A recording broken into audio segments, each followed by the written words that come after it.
The other end, it doesn't have. We did flood. No, I know you guys had to remove the basement, right? Maybe it's like the sewer line to the street back up, but that's only at our end because we're at the end of the street. So Right. the sewer, like the sewer right there, and so it's really only our street, like our houses and my two neighbors, the rest of the street. Okay. We didn't get sewage, but I don't know what came in from outside. Right. Please stand for the flag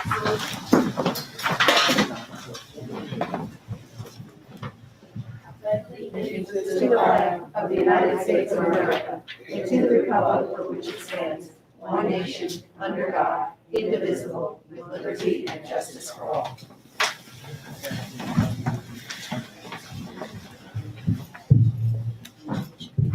Pursuant to the Open Public Meetings Act, adequate notice of this meeting has been provided as follows. By having the time, date, and place of the meeting posted on the bulletin board in the administration building, January 6, 2022, by sending a copy of the meeting notice to the Northern newspaper on January 6, 2022, and by filing a copy with the Township of Hillside and Hillside Public Library on January 6, 2022. Roll call. Mr. Yannick? Present. Ms. Best? Present. Ms. Zillo? Ms. Horton-Givens? Present. Mr. Howard? Present. Ms. Simmons? Mr. Shapiro? Mr. Lofton? Ms. Zillo? Ms. Cook? Here. Thank you. At this time, we're gonna have our Superintendent Glover give a moment of silence for one of our beloved students and his superintendent's report. Good evening. This past weekend, we were informed that one of our great scholars here in Hillside Public Schools passed away due to some complications of a personal medical matter. While we all mourn the loss of this young, great scholar, I would like to take a moment of silence as a collective body and community to recognize the scholar. Before we take a moment of silence, I just want to briefly share, without giving the scholar's name, I think it's important to know that this was a beloved student, and all of our students are beloved. However, this was a beloved student who left a major imprint on his time at Hillside High School and in our community. We offer our condolences to the parent, the family, and all of the students at Hillside High School, along with the administration, and those that knew this young scholar. His greatness will always be remembered. Although he did not get a chance to see his peak, we appreciate the time that he gave us on this earth. If we could all take a moment of silence.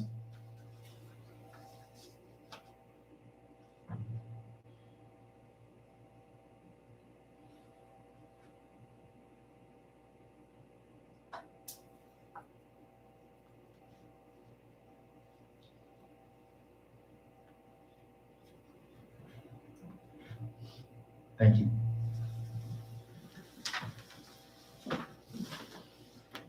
Principal Sidwa, and to the members of your staff, the board offers their heartfelt condolences because we know that every student that you have put your hands on, you have talked to, leaves an imprint in your heart and to the remaining student body. As we have shared with the family, but we also share with the students and the staff, if there's anything we can do to continue to assist you as a collective body and community, we will do that for you. We understand that arrangements are being made, but trust and believe we will support the students, we will support you and your administration through this period of time. Thank you. Thank you. Before I begin my superintendent's report, I just want to highlight on the work that we all do. It's really rooted in what's in the best interest of children. And along the way, these children are impacted by the work of adults. And the adults are the catalyst for making sure that our students have a great experience from pre-K all the way through graduation as a 12th grader. when we have events and tragedies like we experienced this past weekend, I hope it refocuses why we do the work that we do. It's not always easy work. And to the educators who are out there, not just in our own district, but across our great state, it's hard, and it's been hard. And it gets harder when you lose a loved one, when you lose a child. It just brings back so many memories for many of us who've had the experiences in the past. But I just wanted to offer that, please let this be a reminder that I fight, this board fights, parents who advocate, sometimes not always in the way that I may think is the right way, but we fight for children. And as long as we continue to remember that, our children will understand what we're doing this for and why. We're not always going to be 100% in agreement, but we fight for children. Anytime we lose a child, whatever the case may be, it's a loss for Hillside, the community at large, because we don't know. That student could have been the next superintendent, mayor, congressional member, and we should remember that child and the family and support the work that is happening with our educators and our students. Unfortunately, technical difficulties happen, but as the great leader of our board said one time, the show must go on. I want to make sure that I just ground us before I bring forth one of our principals who will give a highlight of some of the great activities happening in their school. The Hillside Public Schools has a mission and vision statement that I want to highlight just some words to resonate as we ground the next few minutes of our conversation. First and foremost, our community, and I use the word community, meaning community being all of us, inclusive, is about cultivating innovation, fostering great character, strengthening the minds of our students in a culturally responsive environment, creating leadership opportunities, and making sure that our students can become successful, world-class citizens. When I began my work in this district, and I continue to say this to all that listen, and sometimes it may have to be refreshed, so let this be a refresher as we walk through. What is your role as an educator, school board member, employee, student, parent, community member? What is your drive as an educator, school board member, employee, student, parent, community member? And finally, what is your why? The why should always be to celebrate the success of our students and understand that that should be at the core of our professional beliefs. And in celebrating students, every month we've tried to bring forth the school that we celebrate.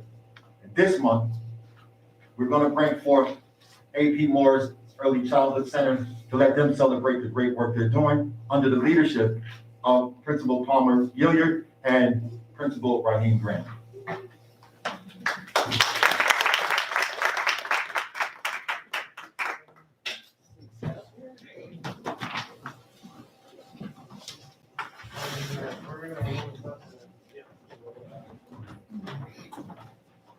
Board members, do you want to step up here for the certification?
There we go.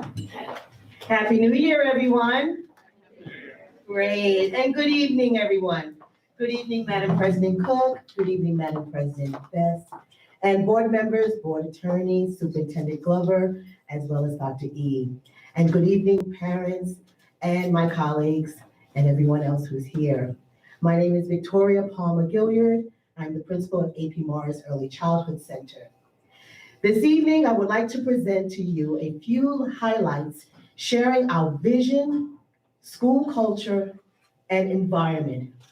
We will also have two brief presentations from one of our pre-K teachers, Ms. Sharon Greenblatt, and also one of our very own Hillside community member, and who's also our community partnership, Ms. Renita Aponte, owner of Made Stars.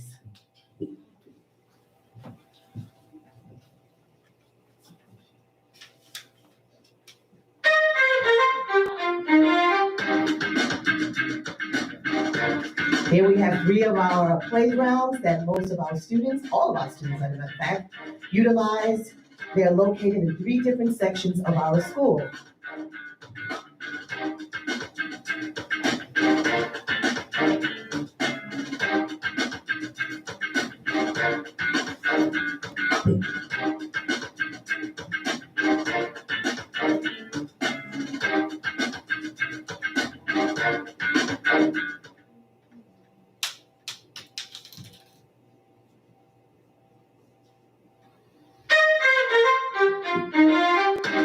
Of course, we do have our vision and as well as our mission.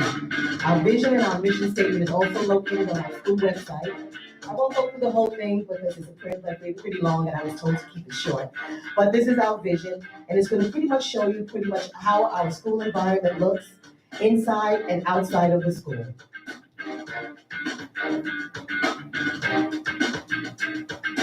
One of the highlights of our vision is to care for our early childhood students, to prepare them for the future as early as 3 years old until they're 6, and they carry on all the way to high school.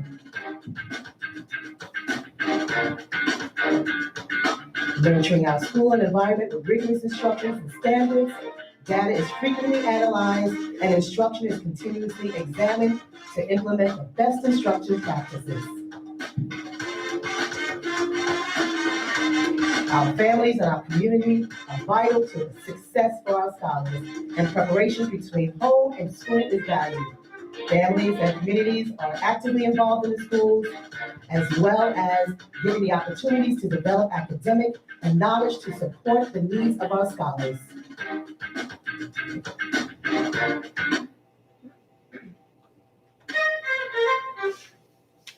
Student enrollment so far, we have over about 675 students, and that includes Little Bears, and we're still growing. In regards to our attendance, we have the same goal as the district goal, which is 93% to reach that goal. And we do that in order to make sure that we have our students in a daily reminder using our Blackboard Connect newsletter, teachers, class remind, as well as morning announcements and PTA meetings.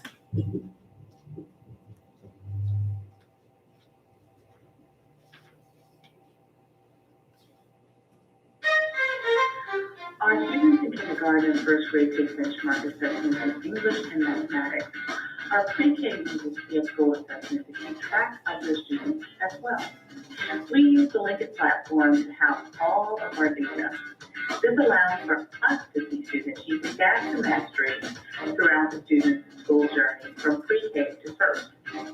Lincoln allows our teachers to easily identify students' strengths and weaknesses, helps them to differentiate instruction, and provides tailored instruction when needed. Student achievement starts here at AP Morris, and with Lincoln, we can trace student achievement all the way to high school. At this time, I would like to bring our pre-K teacher, Ms. Sharon Greenblatt, so she can give you a brief little snippet of our creative curriculum for our pre-K classes. Hi, I'm Sharon Greenblatt. It's a privilege to represent AP Morris. It's nice to be on this side of the microphone. Okay. Where's the first one? All right.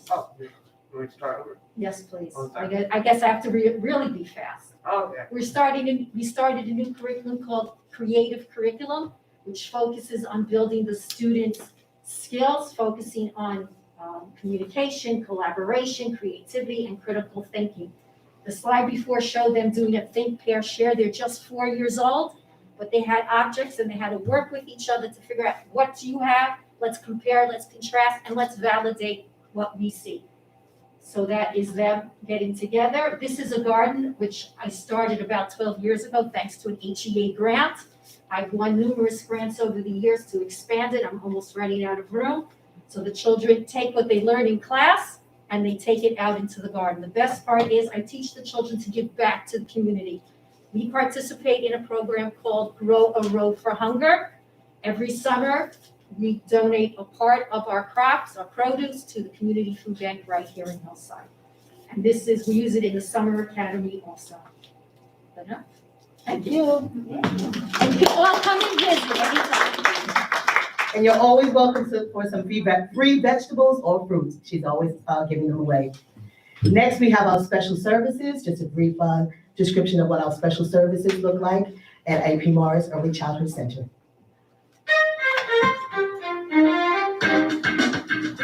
Hi, I'm Lorraine. I'm a physical therapist here at Hillside Public Schools.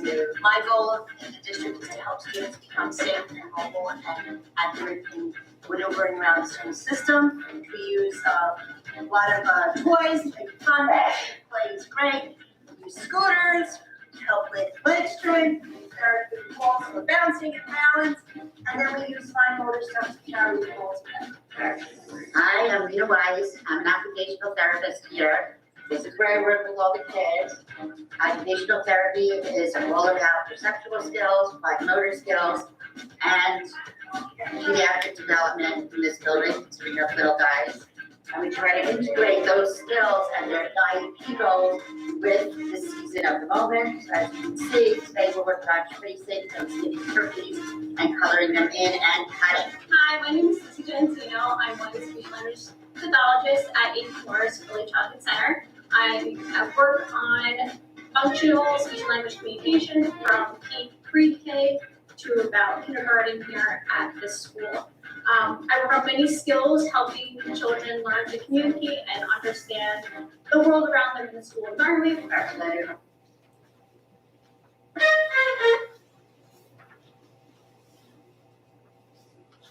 Next, you will see we have several self-contained classes. This is one of our self-contained class. This is Lindsay Williams' class in AP Morris Early Childhood. We are working on individualized learning goals. The students are eager to learn and participate in hands-on activities. We recently made apple pie Play-Doh, and we are looking forward to making apple cinnamon ornaments. The students enjoy measuring and mixing the ingredients. Besides large group activities, the students work in a small group, one-on-one, and work alone, where they build on their independent skills. As a class, we continue to work on communicating and interacting with our peers. We have so much fun in school.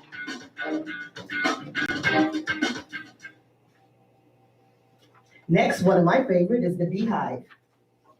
Oh, I'm sorry, the STEAM Lab. The STEAM Lab, it's coming right now. One of my favorites is the STEAM Lab. STEM education is a complete change of thought for educators. We need to shift our perception from content-based teaching to teaching skills our students will need in the 21st century workplace, such as problem solving, collaboration, communication, and critical thinking skills. Incorporating all of the STEM areas into one lesson will allow the students to engage in a well-rounded learning experience. Mistakes should always be celebrated as teachable moments and victories. AP Morris's STEAM Lab is based on this philosophy while using a thematic approach to create an engaging and exciting experience for our youngest learners.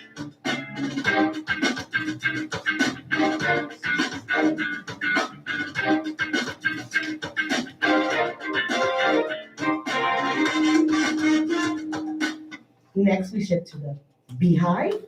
And the Beehive is sort of like a reward store where our scholars will go there and they would use the B-Bucks to collect any type of items they earn through character education as well as rewards.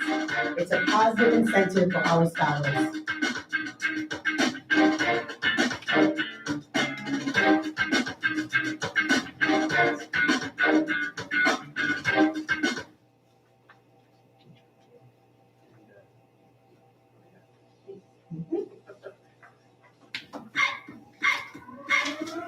our physical education classes for our K and kindergarten and first grade Last students. year, doing online instruction, we all had to From our very own Mr. Bowen, right back here.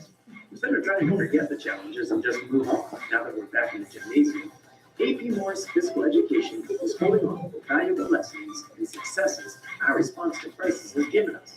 So much of our family's lives still being virtual. COVID or not, the power of social media is pervasive, and we're keeping ahead of the curve. We have created online family fitness challenges to try and connect the community to the school virtually. We also added the videos and all the wacky characters that caught our scholars' imagination in the classroom. We post game instructions the weekend before, so families can see what we are learning, and scholars can come prepared for the lesson so they can get right to the activity. See you in the gymnasium, the classroom of the body.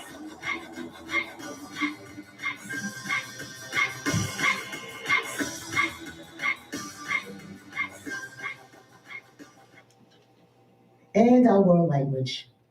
Hola, Children señoritas who and learn señores. Spanish at a young age have greater confidence, create and build cultural connections, have a bigger and richer vocabulary, have better and more advanced reading skills, and higher test scores. Learning Spanish increases children's understanding of the English language and how different languages develop. This clip shows Jordan Dillard, a first grader from Mrs. Diggs' class, who is reviewing verbs in Spanish. Simón dice, or Simon says, is a game we play in Spanish class in order to review the vocabulary taught for the classroom commands in Spanish. Watch first grader Devon Brown beat the game.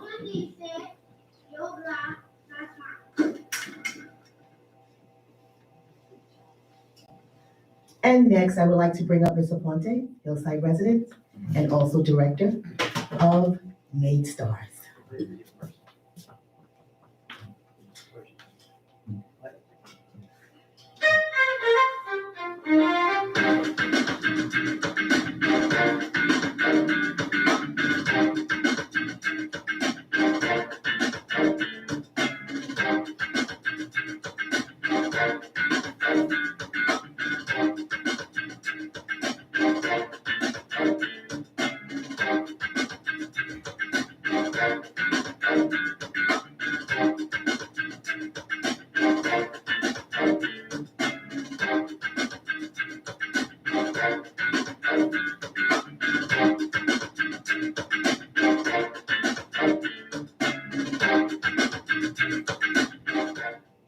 Hi. So we are going to partner, our plan is to partner with AP Morris to offer dance classes to the school. And we found that offering dance classes at the early age helps with their motor skills, listening skills, as well as building their self-confidence. And so it gets them active and everything like that. And I also found that starting them at a young age also helps them with their social skills in and outside of their classes. And we just want to continue to foster that.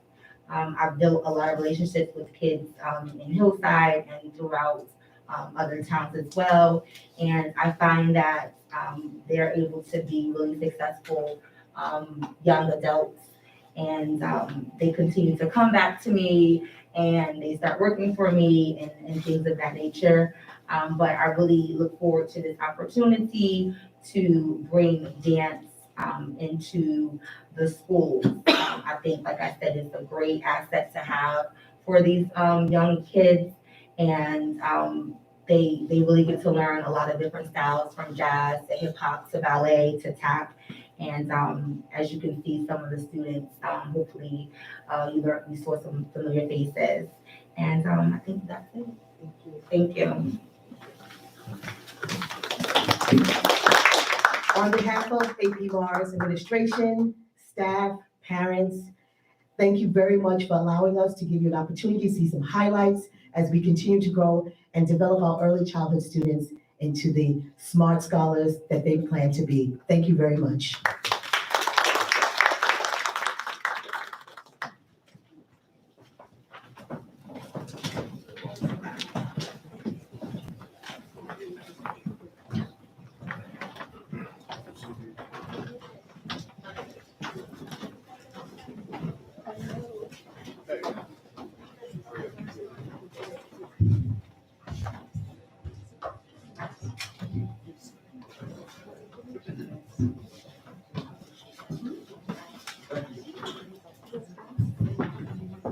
Thank you once again, Principal Colin Gilliard, Principal Rodney Graham, to all the staff members at AP Morris, to our physical education teacher, I need that, some of those tips about at home, appreciate that.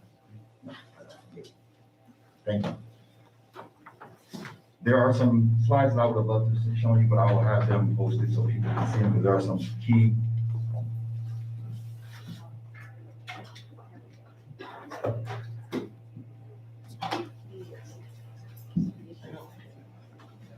There are some key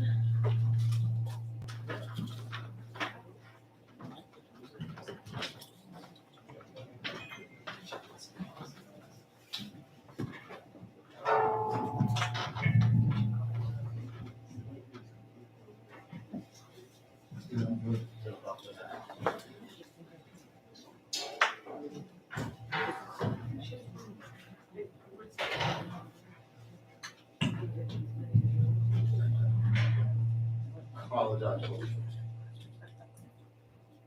So I'm gonna use my teacher voice as I'm used to doing this in the past. So what's important to share with you is a couple highlights and then to give some information so that the community is aware of what the district is doing as we move forward with many of our protocols and guidelines around COVID and some other issues.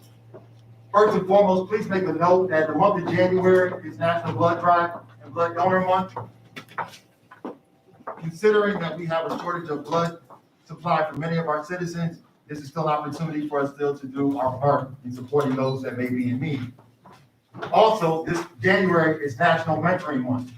As we know, and just was proven by one of our presentations, all of our students can benefit from mentoring opportunities, and those that are involved in mentoring opportunities, please continue to do so, as it definitely benefits our students in the long run. Throughout the past few months, all of our communities across the state of New Jersey, especially here in Hillside, have been impacted by COVID. I don't think any of us could ever imagine that we would be in the state that we are, especially once our students and scholars return. All the preparation that was done prior to our students returning back in the month of September, which included the following: ordering of masks, ordering of additional desktops, laptops, Chromebooks, ordering of cleaning supplies, desk skills, which initially, when ordered, looked like this, and then subsequently, they transitioned to the ones that you see on the dais currently. Protocols around taking temperatures on a daily basis, protocols for daily COVID screening, mandates for vaccinations, and for testing for staff members, as well as communication on a regular basis when we have to quarantine a classroom. While all those protocols that we put in place were fit for that moment in time, adjustments had to be made and continue to be made on a regular basis. Prior to our winter recess, throughout the state and in Union County and Hillside specifically, we saw an uptick in the number of cases for COVID and COVID-related issues. While a number of quarantine students and students who were testing positive did increase, the district was still diligent in monitoring where we were at in our protocols. While the protocols that were in place may have been appropriate early on in the year and throughout the months of September, October, and November, as the winter months increase and continue to where we're at now in January, I want to update the community on where we're at as far as our protocols. On Monday, the 24th of January, you will see the new, most recent guidance that has been released by the New Jersey Department of Health, as well as our own health department here in Township of Hillside, and our internal nurses and our COVID protocol team. Those guidelines will be clearly shared across the district with our staff members, as well as our parents. Look for an email that will come directly from me via our Global Connect, but it'll also be available on the school's website. It'll also be available on our district website.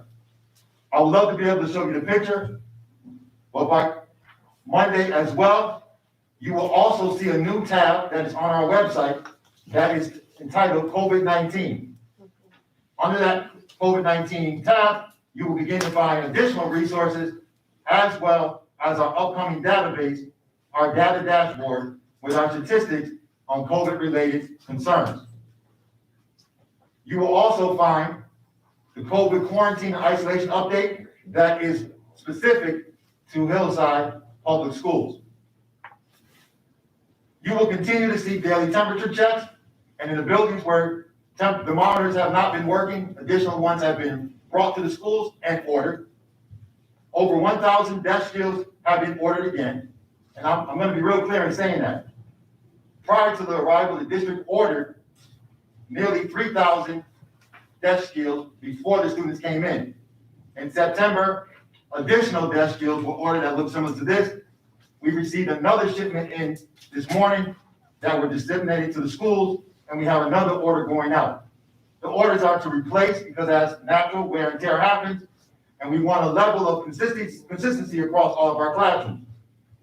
Understanding that desk shields were used in the beginning for larger classrooms and for larger classrooms on every desk, but for classrooms such as our AP Morris and others, we had to find desk shields that would fit, that didn't necessarily have to rely on the Velcro strips. That's something we had to learn once we received them.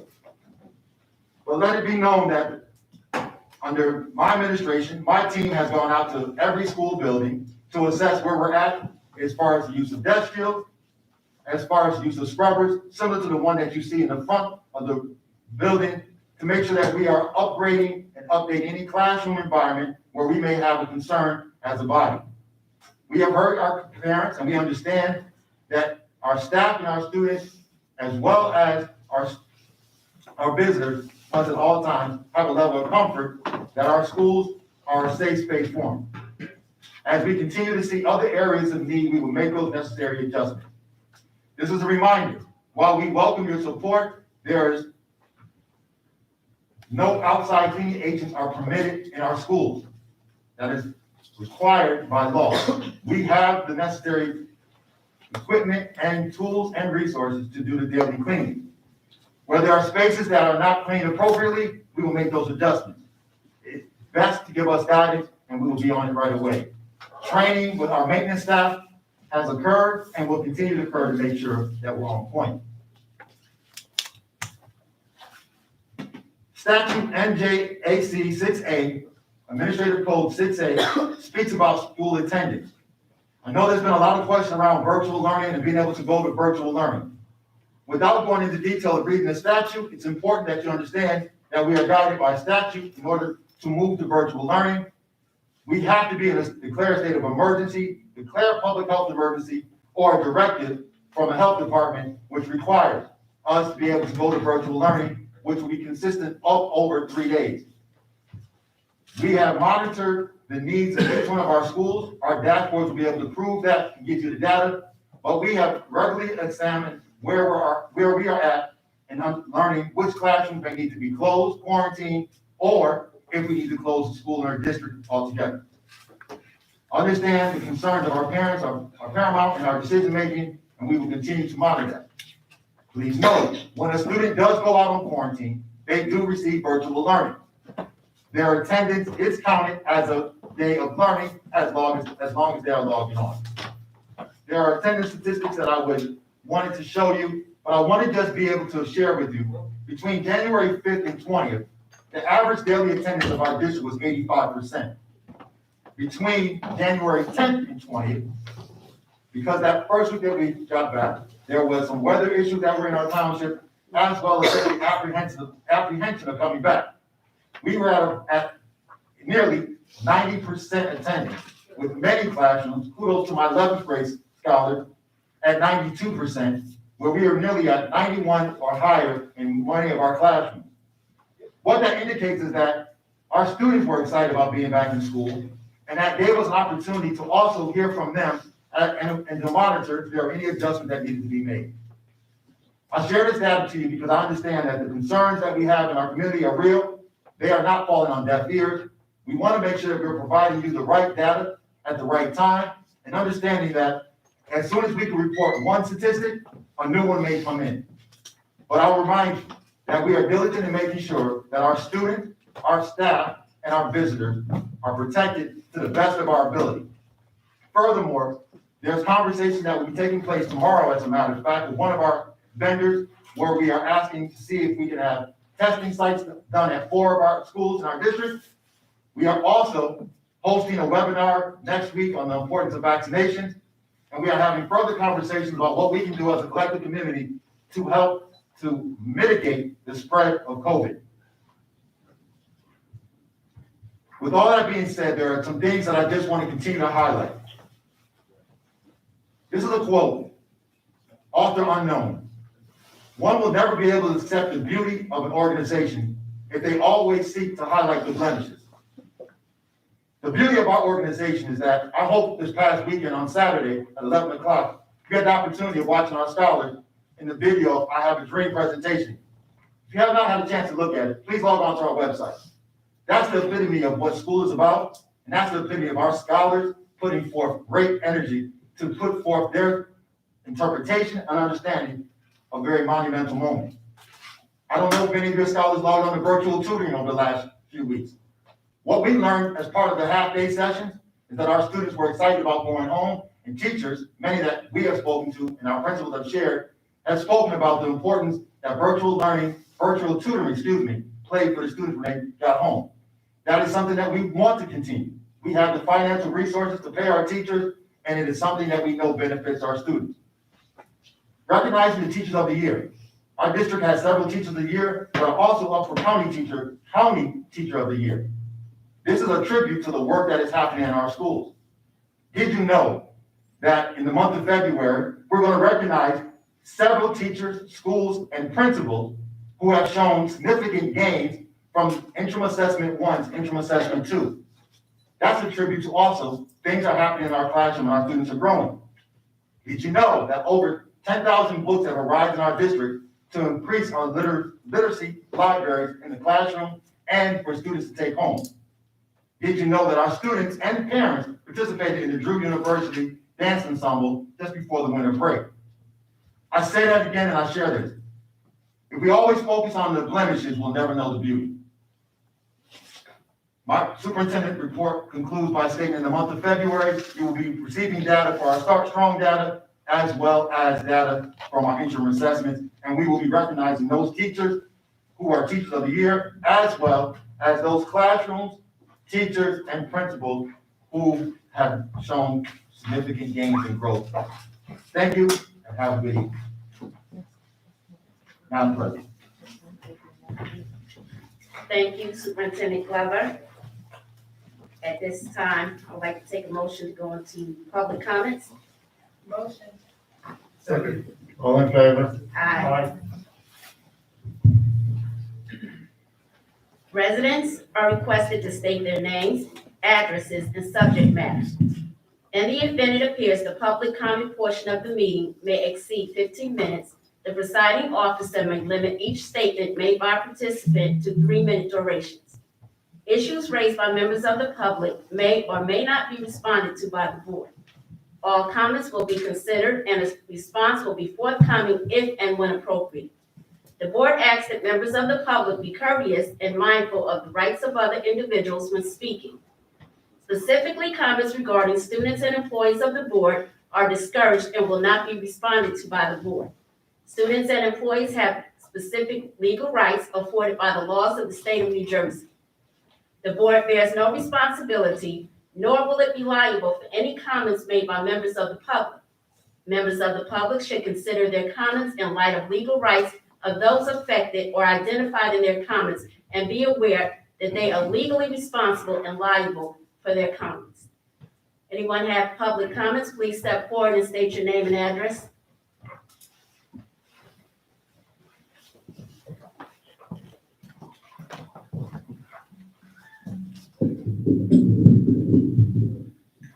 Good evening, Kimberly Youngerman, 855 Winchester Avenue, Hillside, New Jersey. First, I'd like to thank you for the reminiscent for AP Morris. Brought back a lot of memories. My children were there consecutively for about 8 years and made me miss it very much. You have phenomenal teachers there and a great school, so thank you for that. Second, kudos to those who put together the Martin Luther King Jr. Celebration program over the weekend. Watched it, found it very inspiring. It was really nicely done. and the contributions of all the students. It was really a nice program. So kudos on that. Really appreciated seeing that. And I was also very happy to see subs on the agenda for an increased salary. So maybe we'll have some turnaround on that. So thank you for working through that. I know that was a big concern that I raised last time, a few other parents did as well. Big thing that we really want to focus on this year, I hope, is communication. Mr. Glover, no matter how many wonderful things you do in the schools, if we fail to communicate properly with the parents and the families, we're gonna lose everything. And so far, this year, the communication coming out from the district has been chaotic. Understand very much that there was a lot going on with COVID and things are fluid there. Totally understand that. But there were so many communications that went out, and then there were so many conflicting communications that went out. So even after we received an email from the district, there were still some schools sending out their robocalls that conflicted with that. There were a lot of parents that were very confused, and that was a struggle. So we really need to work on that and really be more proactive and communicate sooner. I know sometimes you can't help it, but sometimes even a little bit sooner would be a lot more helpful as soon as we know, because it's very difficult, especially for parents. Luckily, I'm not at this point, but parents with younger children who are trying to make arrangements for children when they're working and doing everything else, it's really stressful for them, and it's really hard, and they need as much notice as possible. So that's a really important aspect of it. The other thing that I'm going to note is we stopped doing translations. We used to send out things written in translations. We have a large Hispanic population. We have a large Haitian population. We really need to be able to communicate with those parents. And we used to always have everything done in English and Spanish. That went by the wayside. That's a problem. We were really pushing to start seeing Creole too, because you have a lot of parents who want to be involved, who need that information. We need to see that. I appreciate very much that you're doing the video chats that you post online on YouTube, but for parents who are not English speakers primarily, it's very difficult if we don't have transcripts for them or something else that they can use. Because I know I'm not great with my Spanish, and when I try to follow it, it's a lot easier to figure it out if it's written in front of me, because I can at least go to Google Translate if I get stuck. If somebody's speaking in front of me, it's a lot harder to follow everything and understand it fully. And sorry, my screen went dead. So that would help a lot. Also, sometimes it's inconsistent. Some schools are getting notices about half days, whole days, at different times. I don't know why we're not sending that out as district notifications consistently, because then you have parents like, did you hear this? Did you hear that? And I know you have a lot of concerns about what people post on the forums, and I understand that. But it's been really necessary for a lot of people to compare notes because there's been a lot of confusion. So I really want to work on that. Along those lines too, not sure if you're aware of this because this happened before you were here, but we changed the names of 2 schools well over a year ago. The phone prompts when you call in on the phone line are still talking about Calvin Coolidge and George Washington. Now, for somebody like me who knows that, it's not a big deal, but for new parents and new families coming into the district, or your families with your English, speakers who that's their secondary language, that makes it harder for them. So we really need to get that updated. So that would be very important. I did see the Strong Start notifications come out. I received that in the mail today. My question for you is, I know it mentioned working with the individual teachers, but is there a district-wide plan for Strong Start and what we're going to do? And have we evaluated the cumulative results to see what the impacts are? Okay, are we going to get any information on that? That'll be February. And you mentioned that you're going to have, I think, a COVID dashboard, so I'm assuming that's going to be like our numbers and things like that? Okay, because I've seen that in the other districts. And then finally, I know the students have been assigned Chromebooks. I've been asking for a while, why our students don't bring them to and from? For a number of reasons, I think that would be good. One, some kids need them for homework. 2, if we did have to, for some reason, pivot to virtual, or students have to suddenly quarantine, it's a lot easier and more practical if they already have their devices with them, because if they have to be quarantined, then you have to have a parent come in and expose themselves to an office staff or somebody to pick one up. So I don't understand why we're not doing that. We know the students all know how to use them. They had them issued last year in the other districts everywhere around here. Students bring them to and from without an issue. So I'm not quite sure why we're not doing that here yet. I think that's it. Thank you.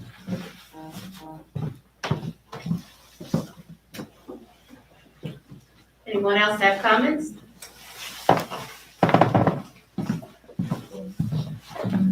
Good evening, Marisha Haynes, 609 Tillman Street, Hillside, New Jersey. I too just want to say great job on the MLK presentation. It was great to see our kids, especially after all the negative. And I just want to talk about a personal experience I had. After the holiday, my son wasn't able to come back to school, but I want to shout out the HA teachers. I sent my email that morning and he had responses from the teachers by the end of the day. So for me, that was good because although my son couldn't do remote, he was able to get his assignment. So I just want to say thank you for that. Have a good night. Thank you.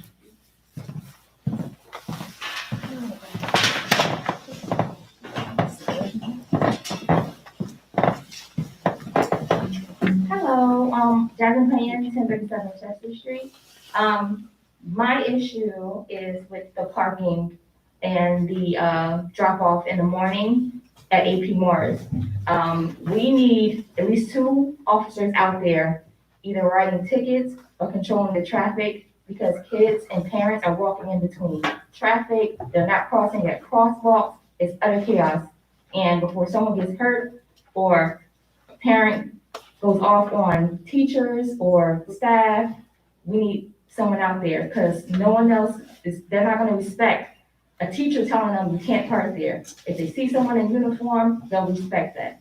So that's my issue about AP Morris parking drop off. The pickup is fine. It's the morning. We just need someone there in the morning. Half hour. That's it. That's all we need. Can we get that? Okay, so, we have been addressing that with the police department, and they have, when they have the staff to come out, they have been bringing somebody out in the morning. Unfortunately, I work there, the staff is not there every day to send someone over to the schools, but they have been sending someone when they have. But unfortunately, this week, I can tell you, they really don't have it, but we'll speak to the chief again to see what we can do. Yeah, it's terrible. And what President Cook is correct, in the beginning of the year, it was chaotic. The police department, under the leadership of our board here, did start putting barriers that began down there by the board office, literally, and that began to slow things down. They were writing tickets, they were moving passengers along. We, as President Cook just said, there has been a little bit of a change in staffing, but we'll definitely. Yeah, I appreciate that you cut off for us for now, we have to come down Hollywood and everything, but people are still going around the barrier and coming from the other direction. So if possible, can we move the barrier to Poe? So that way it's easier for people, it's not as easy for people to go around the barrier. So the traffic can only come from Hollywood down Woodrow? I wish I could say yes, I would move the barriers myself, but I know I have to follow, the local law enforcement. So we'll definitely see that. All right. We definitely hear that, and there are community members who live there, board members who live in that area, so we definitely see it, yes. All right, thank you.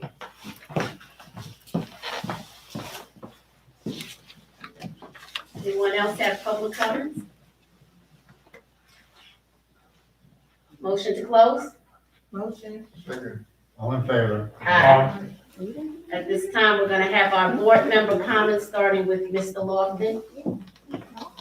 Okay. Good evening, everyone. Glad to see everybody come out, and I just want everybody to be safe.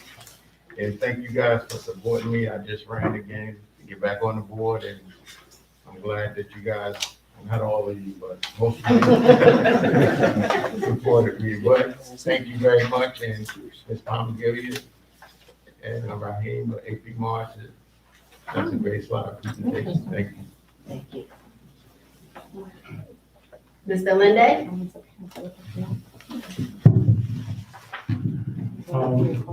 Welcome everybody back for a new year. Hopefully we'll have a very successful year for the students and the teachers. And the presentation was very nice by Ms. Palmer Gillard and Mr. Graham. Thank you for your hard work into the presentation, and have a good evening. Ms. Best? Good evening, everyone. Just wanted to wish everyone a happy new year. We are hoping that we will have a successful and safe year this year, and that just know that the board is working with everyone and that we have our children as our first priority. I would also like to extend another condolence to the family of the scholar that has gone on, and it's very sad, and I can't even imagine. So I'm keeping that family and our community in our prayers for that, and just wish everyone to have a blessed evening. Ms. Simmons? Good evening, Hillside Strong. Thank you for coming out. It appears as though more and more people are coming out, and it looks great seeing that. And I thank all of the schools for standing strong and expressing and sharing their schools' activities. And Hillside, keep up the good work. We as the board will definitely hear you. And we trust and believe that you will trust us to do the right thing for all of our scholars. Have a good evening. Ms. Horton Givens? Good evening to everyone. I'd like to thank you all for coming out on this evening. I'd also like to extend a congratulations to the staff at AP Morris. Both of my boys went to AP Morris as well, so it's good to see the progress that you're making, although they've been going for a long time. But congratulations to you. It was a great presentation. I also like to extend my prayers and condolences to the family of the child that passed at Hillside High School, as well as the staff and the students. My son was actually one of the students that was in his class. So prayers to everyone. I also like to say that I'm praying for our community. We are all going through a great challenge with COVID. This is something that we've never, ever experienced before. So I extend my prayers to each and every one of you, those that are present, as well as those that are watching virtually with us, that we would have good health and continue to be safe. I'd like to say thank you for allowing me another year to participate on the board. I look forward to working with each and every one of you, as well as my counterparts here on the dais. Thank you. Mr. Howard? Good evening, everyone. My colleagues have said so much and said it so eloquently, it leaves me scared to see anything to say, except truly, I want to thank my fellow educators in the room. These days, we're truly doing the Lord's work, and I want to thank you for all of your efforts. It's often a thankless job, and people don't say thank you enough for what you do. And most certainly, I do want to offer my prayers and condolences. As an educator, I have been through that trauma of losing a child, and you never get over that. You never quite get used to that as an educator, because if you're truly an educator, those children are like your children, and that pain carries with you beyond just the scope of your job. So to the family, to the school, to our school district, and our Hillside community, I do offer my condolences. I do want to just mention that we certainly it's an issue of mine that we celebrate Dr. Martin Luther King's birthday only once a year. But we need to start remembering some of his teachings all year long, working with each other, working towards peace, and realizing that sometimes if we want to be changed, we have to be drum majors for change, was what he said. And he also had one of my favorite quotes is sometimes we have to agree without becoming disagreeable. That being said, I truly welcome any type of challenge or change or question, but I always just ask that we do it in a respectful manner. It's never a us problem or a board problem or a superintendent problem. It's a Hillside problem, it's a we problem. It's never me, it's a we, it's an us. Our little 2 mile plus wide district is small but strong, and we are a family. Not only that, I truly wanted to say thank you to everyone for coming out tonight. I always say, don't ask your questions in isolation. Hopefully one day this room will be packed with community members here to express your opinions and to ask questions. One reminder, we work for you. We work for you. You don't work for us, you don't owe us anything. We're sitting up here to work for your needs and for your interests, and most importantly, see that our children become the best and brightest global citizens they can possibly be. So by all means, come up here and put a quarter in the meeting and let us work for you. Thank you, and thank you so much for your patience and your time. Thank you, Mr. Howard. I'd just like to welcome everybody here this evening and just let everyone know that we are listening. Me and Mr. Glover and Vice President Best have been meeting with parents. We've been listening to parent concerns and taking it into consideration. We've had some really great conversations and great ideas that come from our parents. And I just want everybody to know, starting next week, board members will also be more active with going into the schools, making sure that the resources that we're putting into the schools are being used. We hear parent concerns about COVID protocols not being followed.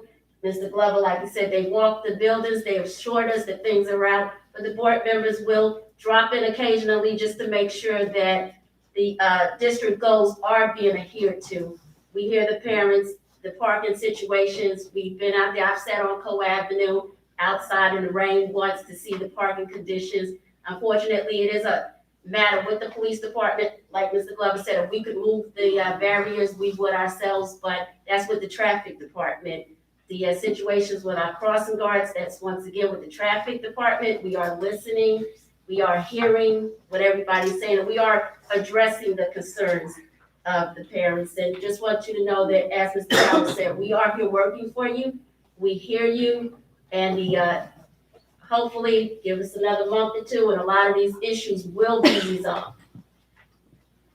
And at this time, I would like to take a motion to go into executive session. Motion. Second. All in favor? Aye. Be it resolved pursuant to the Open Public Meetings Act, the Board of Education meets in a closed executive session at this time to discuss matters relating to labor negotiations. The board will reconvene in public session at the conclusion of the closed session. The matters discussed in closed session will be disclosed to the public as soon as the need for confidentiality no longer exists. I'll leave it, guys.